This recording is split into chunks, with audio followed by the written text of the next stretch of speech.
You know, last week he brought everybody mail. He's got backbone and posture. He was dressed like the mailman. I mean, he was ready last week. I love his prompts. And ladies and gentlemen, he hails from Houston, Dallas, Texas. He's also got 2 master's degrees. He's very educated, but he also knows the day he got up from his computer to go to the bathroom and his boss called him and said, "Where are you doing? You're at home. Where are you at?" He said, "For crying out loud, man, I'm a grown man. Can I go to the bathroom?" See, that got him right there. What does it take for you to go into action? What did Mr. Payton say? It's this easy. He said what? People are lazy in this business. That's why we haven't gotten there. See, I'm glad he said it, not me. Because when I say it, people get offended. But when he says it, why do we receive that better? Isn't that amazing? Because people are looking for you. And with that said, without further ado, all the way from Dallas, Texas, the one and only man of backbone apostle, the great Sam Foster.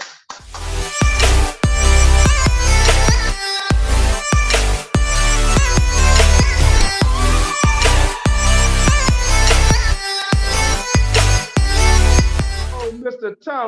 Thomas, I appreciate that warm introduction, sir.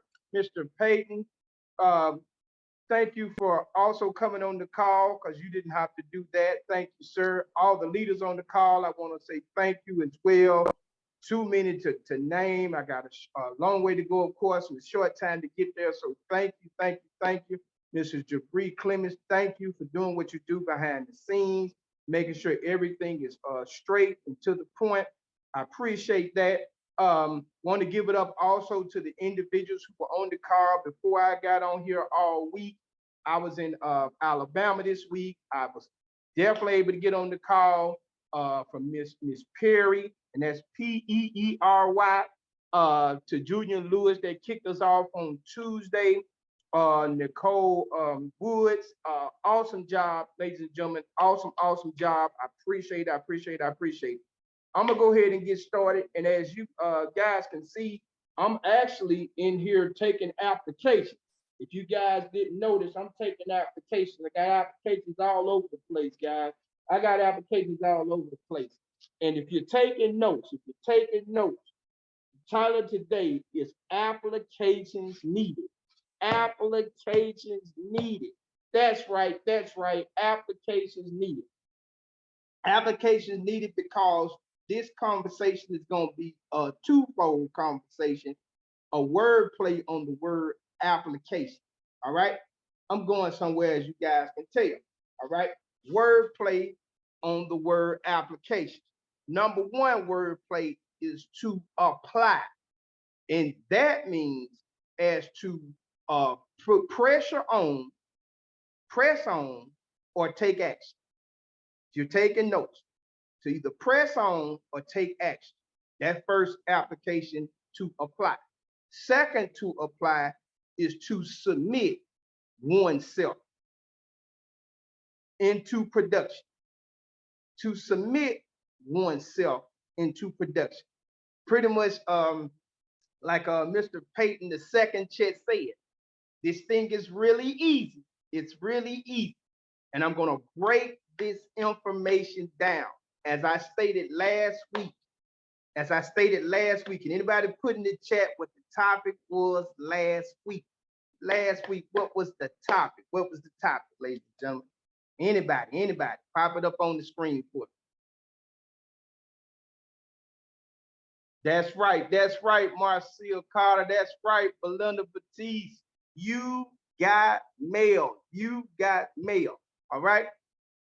This day, we're going to hit on the topic of applications needed. But why are you going with applications needed? Very good question to ask me. Okay, as everybody knows, I flew out to Alabama this week, where I'm originally from, Birmingham to be exact. And as I'm sitting in the airport, I had several people, of course, when you're having small conversations with people and you're peeking people, hint, you usually ask each other, so what do you do? And my word, I kept feeling in my spirit, and I kept popping out to everybody. I don't care if they were going where I was going, whether it was a layover, it didn't matter. From the time I got to the airport in Dallas to the time I touched down in Birmingham, Alabama, I started telling people, I fire bosses. I fire bosses. That's right. That's right. That's right, everyone. I started telling everybody that I fire bosses. That's what I got into my spirit. Why? Holiday season, 4th of July, you know, and I started thinking to myself, I said, well, where am I going with this? Of course, you know, I'm praying before I come to you guys because I don't want to waste your time. I don't want to waste my time. I want to give you guys something that's healthy, that's energetic, and something that you can use, something that you can apply. Okay. And it jumped in my spirit. The Uber driver that picked me up, ladies and gentlemen, the first Uber driver that picked me up, taking me to the airport. This guy was an IT professional. IT professional. Henceforth, the word professional. Let's get that out the way first of all. And you guys know that I'm dealing in corporate America and I'm gonna break this thing down throughout the month. So I'm going somewhere. Picks me up. I get in the car. It's about, I don't know, 20-minute drive to the airport. So we get to talk. I say, so what do you do? Oh, I'm IT, you know, I'm an IT professional. I moved here from Oklahoma City and yada, yada, yada. Started throwing these big accolades out at me. So I'm sitting here thinking, I'm like, wow, okay. I'm like, but he's driving the Uber. No disrespect to the Uber drivers. No disrespect to the Uber drivers. You have to do what you have to do. I understand that. But I wanted to touch on his pressure points. What is his pressure points? Why is he actually driving the Uber? Yeah, some people can say extra money, this, that, and the other, and I get all of that. But I want to get down to his why. Why is he driving Uber? We all know the economy is going crazy. We know that, ladies and gentlemen. This is our prime time to start peaking more people in ACN. Like Mr. Payton said, this is the easy part right about now because you're going to be peaking people that want more. They're looking for more. Trust me, they're looking for more. Why? Because from the time I got in the Uber car to the time I got out, we actually had a healthy conversation. And we had a conversation that really stemmed from him and what his why was and things of that nature. I let him talk. I let him talk. Found out, ladies and gentlemen, a lot about Uber. And I'm going somewhere with that. But I'm getting ready to break this down right quick. Okay, first of all, when the guy started talking to me, he started telling me about his dreams and things of that nature. So I knew right then Uber wasn't his future. I knew right then IT wasn't really his future because he's not making what he wants to make in IT. And if he was doing that, he wouldn't be driving an Uber. So to somebody who gets in Ubers and things of that nature, pay attention to what I'm saying. This is going to be a key point. This is going to make this peaking thing real easy. Recognize people's pressure points. Let them talk enough. They don't have to be long-winded, but you always be peaking for the pressure points in people because they're going to tell you their pressure points. Watch this. Usually in less than a minute. They're going to tell you their pressure points in less than a minute because as soon as you ask them what they do, they're going to tell you what they do, and then you can back it up by saying, oh, really? If you had it your way, what would you be doing? Key phrase, ladies and gentlemen. If you had it your way, what would you be doing? In other words, I don't want to hear about your job, that job, that just over broke. I don't want to hear about that. I want to hear about if you had it your way, what would you be doing? That's a pressure point. So when you emphasize that pressure point, they're going to tell you. Why? Because you're listening to them. Everybody wants to be heard at some point. Everybody wants to be heard at some point. That's going to put you in two positions: to pick them as an IBO or to get them as a customer. Worst case scenario, get them as a customer. So I always go for the peak first as an IBO. You can always fall back on the customer acquisition. Trust me on that.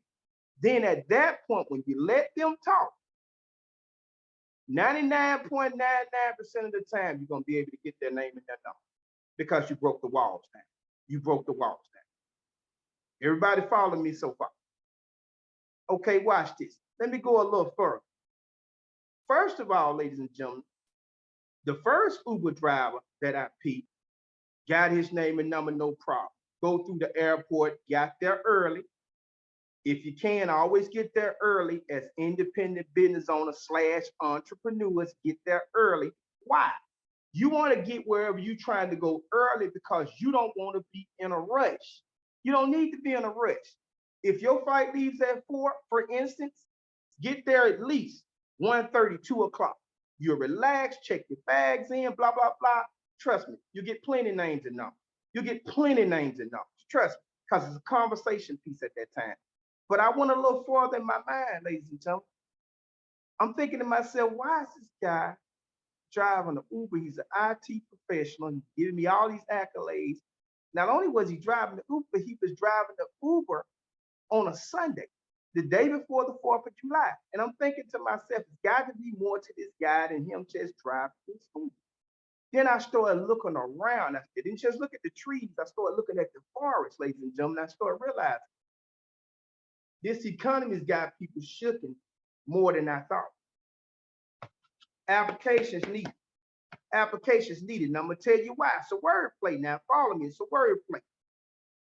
First of all, ladies and gentlemen, I realized that this guy needed what we hate in ACN. And this guy needed to be educated on residual income. So if you're a new IBO, if you're just getting started, you need to be educated on the ins and outs of residual income coming from essential services. Because once you educate yourself on that, you're bulletproof. You're bulletproof. You're bulletproof once you educate yourself on that, ladies and gentlemen. No problem at all. Michael Hampton, you're bulletproof once you educate yourself on that. You're bulletproof. Nobody can take you off of what you're doing once you equip yourself with your arsenal of residual income coming from essential service. I don't care where they are. I don't care where they come from. I talked to several people throughout the week. I talked to the mailman. Yes, I talked to the mailman. Found out he used to be in ACN when it was $4.99. So I knew he wasn't lying to me.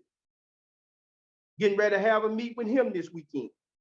I mean, I talked to several people. You'd be surprised who's out there looking. The mailman was sweating like a runaway hostage. I mean, he was sweating out there, ladies and gentlemen. That's how I end up peaking. I'm sitting on my mom's front porch. I mean, just, having me just a good old time. And I see him pull up and he's sweating like somebody chasing him with a gun. And I'm sitting here thinking, I know he want to be in this hot sun with his clothes sticking to him. And it wasn't even 12 o'clock. So I know by 12 o'clock, he was going to be, excuse my language, musty as a bull. Think about it, ladies and gentlemen. That's why you need to pick people like that, because they want to get off that job. Trust me. And all you have to do is say a couple simple things. Like I said, I fire bosses. Who don't want to know how do you fire bosses? Especially when you don't want to be at your job anyway, at 100 and something degrees with no shade. And he was so hot, he took the little car he was driving in and took it to every point and started getting out, going throughout the area, and then going back to the car. I mean, he was wasting the government gas like you wouldn't believe, guys. He was just that hot. Think about it for a minute. And that's what made me peek the guy. I mean, I felt sorry for him. But this is how the government works. No shame to the government. I'm proud to be an American, but I'm going somewhere and showing you guys how this thing works now. Now watch this. And I'm gonna be out your way. Watch this. I ended up peeking various people, and everybody saying the same thing. Trying to survive. Put a little extra money in my pocket. I get all of that. But everybody on this call has to understand, because I do know a lot of my people, are not in ACN. They enjoy what we do. They still peaking. They trying to figure it out. But why not everybody understand one thing? And this is going to be simple for somebody. You know they already doing our stuff, right? Marcia, you know they doing our stuff, right? I don't care if they're in California, I don't care if they're in New York, I don't care if they're in Alabama. I found some out now coming out of the state of Texas. They're doing the same thing in Alabama. They're doing the same thing in Georgia. They're doing the same thing in Tennessee. Now, if I'm wrong, somebody let me know, but they're doing the exact same thing all across this country. And by the way, we're in 27 countries outside the United States. And if I'm not mistaken, they flick a light on in Canada. They they flick a light on in Japan. Kinko and them can attest to that. They on these Zoom calls and they not in the dark. Think about it for a second now. They not in the dark. So if they do the same thing over there, we're doing the same thing over here. Well, I found something out. Tammy Williams. This money is transferable and it's not prejudice. Oh, I'm gonna say that again. This money is transferable and it's not prejudice. So we can get all that out the way. Minor formalities. Man, I'm taking applications. I'm taking applications. Wait a minute, Dave Culver. I'm taking applications. Dale Ransom. Come on now, Belinda Batiste. I'm taking applications. We can fire bosses in ACN faster than you guys can blink if we just stick to the script. It'll work if you work it. The script doesn't have to change. Everybody's already doing the service. We have to be more stern in our convictions to fire bosses. With all this technology, with this Zoom call, all these people on this Zoom call from different parts of the country, different parts of the globe, what are you talking about? Come on, y'all. What are we talking about here? We can fire these bosses, don't need them, and make residual income. I'm gonna go a little deeper and I'm gonna get off the call. Trust me, I'm gonna be short. Watch this. I found something out coming back to Dallas last night. Got in the Uber driver again. Now I take Uber on purpose because I pick all the Uber drivers. Just a FYI, I take Uber on purpose. I don't think I ever drive my car to an airport. It's too much of a luxury to pick the Uber driver. Now watch this. The Uber driver coming back, he called himself in manufacturing. No disrespect to manufacturing. He was some sort of manager or something like that. So I got to understand it from him. But this is what I can't understand, Mary Perez. I don't care how much of a professional these guys were, they were still doing something outside of their first job. That's first of all. Second of all, Mary Perez, you could have knocked me over with a feather when the guy said before he got to me, he had driven somebody 45 minutes from where I was at the airport to pick me up. Uber driver now, no shade to Uber, but I'm showing you how the professional has shrunk professionalism to fit trading time for dollars and getting a tip called a paycheck. I'm going somewhere, ladies and gentlemen. Watch this. That Uber driver went at least 45 minutes because he took somebody from Fort Worth, Texas to Dallas. That's at least 45 minutes minimum, sometimes an hour, depending on what part of Fort Worth you're in. That's one way. Watch this. Then I figured out. I said, I'm listening to him. He said, I'm on my vacation. You on your vacation? He said, yeah, I'm in the back. I always sit in the back now because I'm noticing their behavior and how they talk to me. Now he's gonna get ready to name drop. He do this, he do that, but he on vacation. Now I don't know about you guys, and I'm gonna switch the gathering for a minute. Al Randolph, Mr. Adrian, Latasha Walker. Watch this. When he told me he was on vacation, I thought to myself, what kind of vacation are you on and you driving an Uber all day? You couldn't be on a vacation. You're gonna need a vacation from your vacation. I don't know, y'all. That's why you can peak the Uber driver. Because somebody's not telling the total truth about this thing. These people are trading time for dollars. I don't care if they're professional or not. And they getting a tip called a paycheck because Uber paying them a tip called a paycheck. Okay, Mr. Randolph, let me show you how this game works, Mr. Randolph. because I had a different message today, but you know how God do, he switched it up on me. And I'm gonna show you why he switched it up on me. Somebody gonna get help on this call. Watch this. I looked at both of those people from the time I left Dallas to the time I arrived back. Both of them called themselves professional. I don't care if they worked at McDonald's, don't make no difference. They still trade time for dollars. It's all a tip. Oh, literally, it's all a tip. How do you know that, Sam? Glad you asked. Watch this. I found out, and I thought the guy was lying.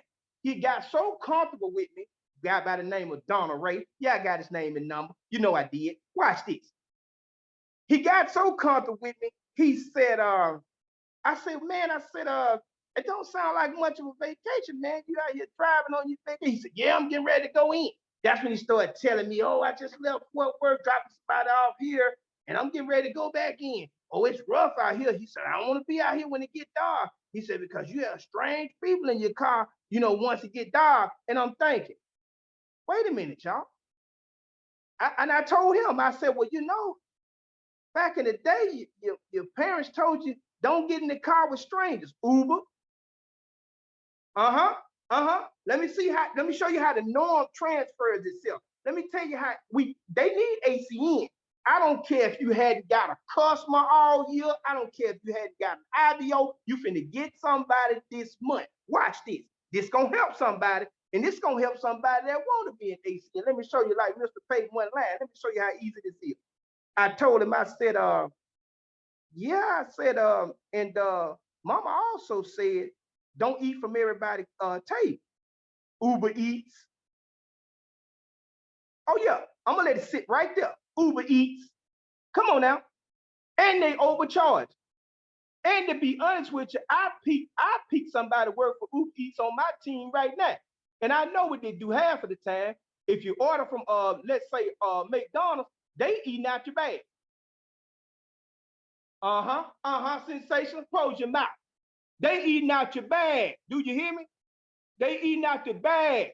Do you know they smell that food and they've been hungry all day riding around? They eating fries out your bag.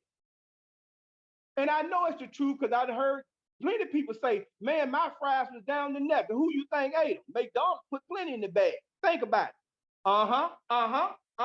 Yeah, I said it. Come on. I'm going somewhere with this, ladies and gentlemen. What happens is when people start trading time for dollars, they'll flip the narrative. They try to make it comfortable. Oh, I'm just doing this because no, you're doing it because you need to do it. You're not doing it because you want to do it. Who want to do it on their vacation? Come on now, let's be real. You doing it on your vacation? You ain't doing it to pass time. And I'm gonna hit you with a bomb. And I'm out of here, Dave Cole. Let me hit you with a bomb for those of you guys who say, well, I don't know if I can pick anybody. Let me show you how desperate the situation is. And just on Uber, and I'm using Uber as an example. Now, I can use plenty of examples, but I'm going somewhere with this. Watch this. Do you guys realize that Uber driver did all that travel? Remember I told y'all in Texas, gas almost $10 a gallon. Uber didn't go up. Uber never went up on what they pay the driver. Think about it.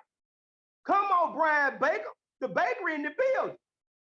Uber never went up on the Uber driver's cost, which means they never gave them a raise. But watch this. They gave themselves a raise. Let me show you how they gave themselves a raise, Danny Payne. They gave themselves a raise because my same trip 2 months ago that cost me $15 cost me $26. So they gave themselves a raise.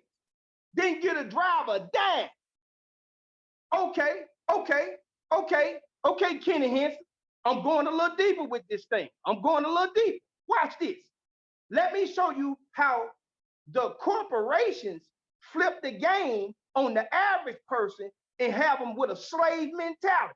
Watch this. ACN can free somebody. Watch this.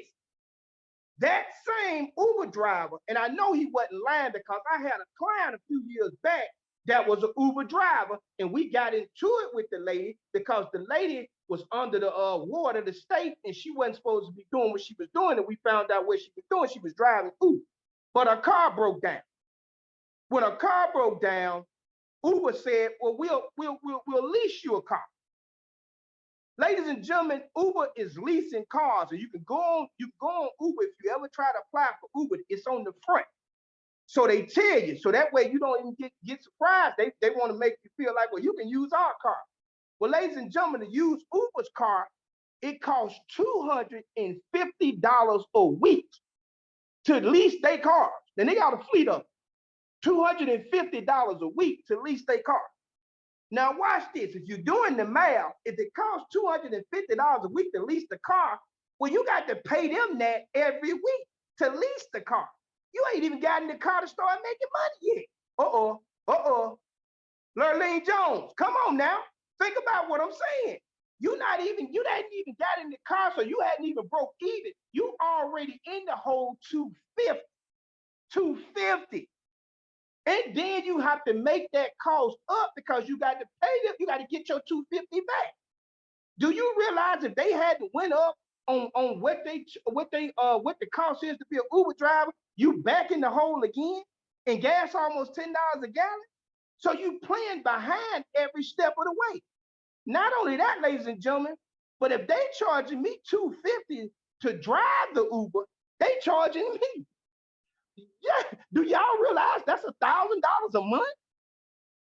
Man, if I'm gonna drive for Uber and it gonna cost me $1,000 a month, Brian Baker, they better lease me a Maybach. Brian Baker, I better be driving a Maybach. It's $1,000 a month, man. Think about it.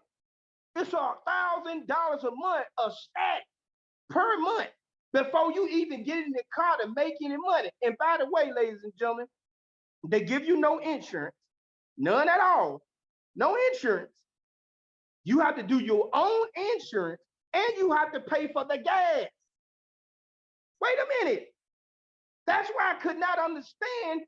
By the time I got back home, my head was spinning. I had to change my message, everything, because Uber is one of the biggest second grabs of money outside of your main profession. Uber is. Uber Eats, the regular Uber drivers across the country.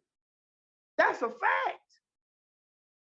They're the major employer of people that say, I got a second job, I got a gig, is Uber. But Uber is robbing people. And they're making people feel like, oh, I'm really doing it. I can drive around, not in my own car. And then you got the game sold up, for lack of a better word, because now you can tell the people, we can let you borrow one of our cars. But now I'm in the hole again. I got to pay you $250. And in order for me to get the $250 back, you know how many hours I have to drive to get $250? A lot of hours, ladies and gentlemen. So that's time away from family. No, you scramble like eggs. And Uber tries to make you feel like this is a great place to do it. You can do it when you want to, not when you owe them $250. You can't. You got to get out there and get on that road. And they are not giving an increase in pay. Matter of fact, the guy told me, he said, I already talked to him and told him they're gonna have to give me an increase. No, they're not gonna give you no increase, sir. They're gonna tell you, we'll holler at you later. Because there's too many fools, other people that will hop on Uber because they think it looks good. As opposed to ACN, ladies and gentlemen. We got ACN. Yeah, I want you guys to think about that. We have ACN as a remedy for all of that. We don't take trade time for dollars. We don't get a tip called a paycheck, and we make residual-based income. Residual-based income. Do you guys realize that every time we do a service or get somebody on our team, at some point we give ourselves a raise, and it can duplicate itself every single time we do it? Mr. Julian Lewis just showed you the bonus for the month. We make more by accident than most people can make on purpose. Let me say that again. Mr. Curtis Evans, we got a potential to make more by accident than most people make on purpose. That's a fact. That's a fact. And we sit around here, we scared to talk to somebody. I walk up on them straight face, Daryl Ransom. I said, I fire bosses. I mean, from the time I left Dallas to the time I came back, when I said that, nobody did not give me their name and number. That's a fact. I don't care if I was in the airport. I don't care if I was walking around the city. Everybody gave me their name and number. Trust me. I got so many names and numbers right now, no disrespect, but I have so many names and numbers right now, I got to reset. And I'm getting ready to head out again in a few minutes. That's a fact. Because everybody out there, they not giving excuses no more. They not talking about, oh, it's a pyramid. They ain't talking about that no more. You know what they doing? They giving up a name and a number because they want to know how can they fire their boss. And I'm talking about, I don't care who it is, the professor. I even peeked at the mall in Birmingham. I peeked the city councilman. Think I'm lying. He just had a baby. I peeked it. Got his name, his number. He said, oh, I just had another one. He got 3 girls. Trust me. And he's a lawyer. Oh, this a fact. This a fact. Now, the city councilman / lawyer of the city is looking for residual based income. You don't think the average person is? Think about it, ladies and gentlemen. With that said, sorry to get a little riled up, ladies and gentlemen, but applications needed. Applications all over the place. We giving applications all over the place, Ursula Allen. Applications all over the place because we got the cure to connect all of this mess over here. Residual-based income, without a doubt. We have the solution. We don't need to be ashamed to say ACN. We 29 years rock solid, Mr. Evans. 29 years rock solid. They can't compete with that. Who can compete with 29 years of residual income? Man, the co-founders giving money away. Think about it. You saw the bonus? You send the bonus to anybody, they're gonna think you're crazy. But we can produce documentation that'll beat a conversation. With that said, Mr. Thomas, got love for y'all. I'm out.